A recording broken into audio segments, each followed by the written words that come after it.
بسم اللہ الرحمن الرحیم۔ اذان کا احترام کیا کرو۔ پہلے تو سب خواتین اذان سن کے دوپٹہ لے لیا کرتی تھی، اب تو وہ عادت بھی ختم ہو چکی ہے۔ ادھر اذان ہو رہی ہے، سروں پہ دوپٹہ نہیں ہے، اذان ہو رہی ہے، باتوں پہ باتیں کیے جا رہے ہیں، اذان ہو رہی ہے، غیبتوں پہ غیبتیں لگائے جا رہے ہیں، اذان ہو رہی ہے، ادھر ڈرامے فلمیں سب چل رہے ہیں۔ اذان کا جواب دینا تو بہت دور کی بات ہے، آج ہم اس کا احترام تک نہیں کرتے۔ اللہ کی ندا ہے، سن لو غور سے۔ اذان کا احترام کیا کرو اور اذان ہوتے وقت خاموشی اختیار کرو۔ اذان کو کیا سمجھ کر رکھا ہے؟ اذان کی اہمیت کیا ہے آج ہمارے نزدیک؟ اذان کے وقت گالیاں، اذان کے وقت چیخ پکار، اذان کے وقت فلمیں، ڈراماز، پتہ نہیں اب کیا کیا کرتے ہیں۔ ادھر اذان ہوتی ہے اور ادھر چلتے ہی رہتے ہیں، اپنے کام میں مشغول ہی رہتے ہیں۔ لیکن سنیں، اذان کی شان کیا ہے؟ اذان کا مقام کیا ہے؟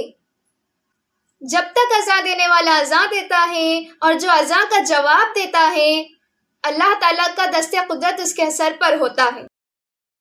یعنی جب تم اذان کا احترام کرتے ہو، چائے روک دیتے ہو احترام اذان میں، لقمہ رکھ دیتے ہو احترام اذان میں، بات کرنا روک دیتے ہو احترام اذان میں، اور جواب دیتے ہو تو اللہ تعالیٰ کا دست قدرت تمہارے سر پر ہوتا ہے۔ لیکن ہم تو مصروف ہیں ہمارے کاموں میں، ہمیں کہاں فرصت کہ ہم اذان کا جواب دے سکے۔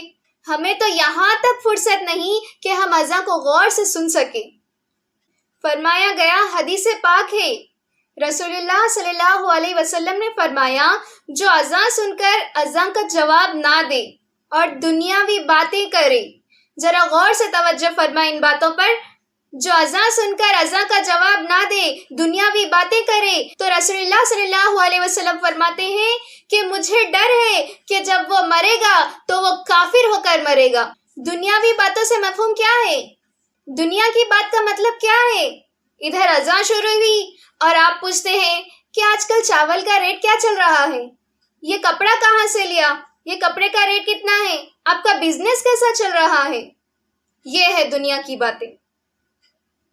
اگر اذان سن کر جواب نہ دے اور دنیا کی باتیں کرے تو رسول اللہ صلی اللہ علیہ وسلم فرماتے ہیں کہ مجھے ڈر ہے کہ جب وہ مرے گا تو وہ کافر ہو کر مرے گا، یعنی کہ اس کا ایمان اس سے چھین لیا جائے گا۔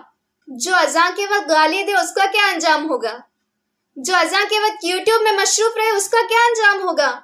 جو اذان کے وقت گانے سن رہے ہیں اس کا کیا انجام ہوگا؟ کبھی انجام سوچا ہے آپ لوگوں نے؟ اذان کو سن کر دنیاوی باتیں کرنے والوں، یہاں تک میرے نبی نے فرمایا کہ جب اذان ہو رہی ہے تو تلاوت تک روک دو۔ کم سے کم ایک مسجد کی اذان کا جواب دینا سنت قرار دیا ہے۔ لہٰذا ہمیں ان باتوں پر عمل کرنا چاہیے، ان باتوں کو صرف سننا ہی نہیں بلکہ ان باتوں پر عمل بھی کرنا چاہیے۔ ہمیں اذان کا احترام اور اس کا جواب دینا چاہیے، نہ کہ اذان کے وقت اپنے کاموں میں مصروف رہنا۔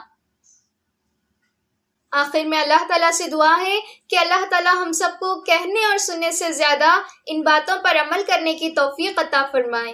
آمین۔